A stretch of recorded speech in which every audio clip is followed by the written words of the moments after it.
ഷാനവാസും നമ്മുടെ നോറയും ആദിലെ സംസാരിക്കുകയാണ്. അപ്പോൾ ഈ വിഷയം എന്ന് പറയുന്നത് അപ്പാനി ബിൻസി റിലേറ്റഡ് ആയിട്ടുള്ള പ്രശ്നമാണ്. അതായത് ഇതൊക്കെ ഫാമിലിയെ ബാധിക്കുന്ന കാര്യങ്ങളിലേക്കായി അത് ഇനി പറയണ്ട, അത് ഭയങ്കര നെഗറ്റീവ് ആവും പുള്ളിക്ക്, അതാണ് പുള്ളി ഭയങ്കരമായിട്ട് പേടിച്ചിരിക്കുന്നത്. അപ്പോൾ അവിടെ ഷാനവാസ് ചോദിക്കുന്നത്, പുള്ളി ഞാൻ പറയുന്നതിനെ പേടിക്കുന്നുണ്ട്, അങ്ങനെയാണെങ്കിൽ ആ പ്രവർത്തികൾ ചെയ്യാതിരിക്കാമല്ലോ. ഇപ്പൊ വീട്ടുകാർ കാണും, നാട്ടുകാർ കാണും എന്നൊക്കെ ഉണ്ടെങ്കിൽ ഇത്രയും ക്യാമറ ഉള്ള സ്ഥലത്ത് എന്തിനാണ് അങ്ങനെയൊക്കെ ചെയ്തത്? അപ്പൊ നൂറെ അതിൽ ചോദിക്കുന്ന, ചേട്ടാ എന്ത് ചെയ്തു എന്നാണ് പറയുന്നത്? അതായത് നിങ്ങൾ കണ്ടിട്ടില്ലേ ഇവിടെ നടന്നതൊന്നും? അപ്പോൾ ഷാനവാസ് ആക്ച്വലി ഇത് വളരെ ഡ്രാമാറ്റിക് ആയിട്ടാണ് പറയുന്നത്. അപ്പം ഒരുപാട് സംശയങ്ങൾ പ്രേക്ഷകരുടെ മനസ്സിലേക്ക് വരും. എനിക്ക് മനസ്സിലാക്കാൻ കഴിഞ്ഞത് ഇവർ തമ്മിലുള്ള ഒരു ക്ലോസ് ആയിട്ടുള്ള ഒരു ലവ് ട്രാക്ക് ഇന്റിമസിയെ കുറിച്ചാണ് പറയുന്നത്.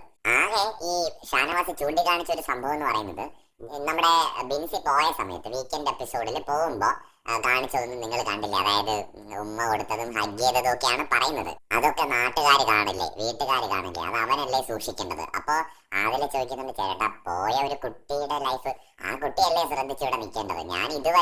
ഞാൻ ഈ ആയുധം എടുത്തിട്ടില്ല, ഞാൻ അവനെ പേടിപ്പിച്ച് നിർത്തിയിട്ടേ ഉള്ളൂ, അതെന്റെ ഗെയിമാണ്, ഞാൻ പേടിപ്പിച്ച് നിർത്തിയിട്ടേ ഉള്ളൂ, ഞാൻ ഇതുവരെ അത് എടുത്തിട്ടില്ല എന്ന് പറയുന്നുണ്ട്. അതായത് ഷാനവാസ് പറയുന്നത് അപ്പാനിയുടെ ലവ് ട്രാക്ക് പിടുത്തം തനിക്ക് അറിയാമായിരുന്നു എന്നാണ്. അത് കുറെ കൂടെ മറ്റേ 2 പ്ലേറ്റ് വേണോ 1 പ്ലേറ്റ് മതിയോ എന്നൊക്കെ ഇങ്ങനെയൊക്കെ ഒരു തമാശയായിട്ട് പറഞ്ഞ കുറെ കാര്യങ്ങളൊക്കെ ഇതിനകത്ത് കൊണ്ടുവരുന്നുണ്ട്. എനിക്ക് തോന്നിയ ഒരു കാര്യം പറയാം, ഇതൊരു ഗെയിമാണ്. ഗെയിമിനകത്ത് എതിരാളിയെ മാനസികമായിട്ട് തകർക്കാൻ ഷാനവാസ് ഉപയോഗിക്കുന്ന ഒരു സ്ട്രാറ്റജിയാണിത്. ഇതൊക്കെ അവിടെ നടന്നിട്ടുണ്ടോ എന്ന് ചോദിച്ചാൽ, ഇതൊക്കെ ഫ്രണ്ട്സിന്റെ ഇടയിൽ നടക്കുന്ന കാര്യങ്ങളാണ്. കയറ്റിയിരിക്കാം, അടുത്തടുത്ത് പോയിരിക്കാം, ചിലപ്പോ ഹഗ് ചെയ്യാം, അല്ലെങ്കിൽ ഒരു ഉമ്മ കൊടുക്കാം. ഇതൊക്കെ ഇത്രയും ക്യാമറകളുടെ മുമ്പിലാണല്ലോ ചെയ്തത്.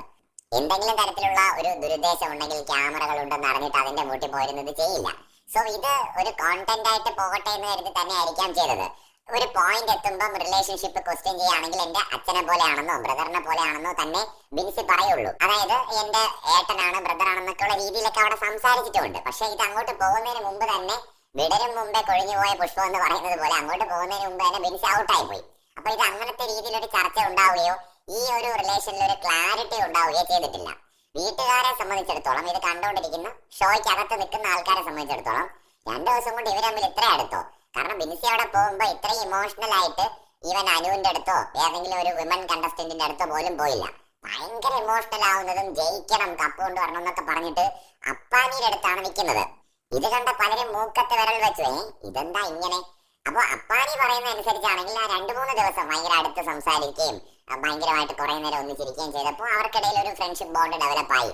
അത്രേ ഉള്ളൂ, അതിനപ്പുറം ഒന്നും ഇല്ല എന്നുള്ളതാണ് അപ്പാനി പറയുന്നത്. പിന്നെ ഈ അപ്പാനിയുടെ പേടി കാണുമ്പോൾ സ്വാഭാവികമായിട്ട് ആൾക്കാർ ഒരിക്കലും എന്തോ നടന്നിട്ടുണ്ട് ഒന്നും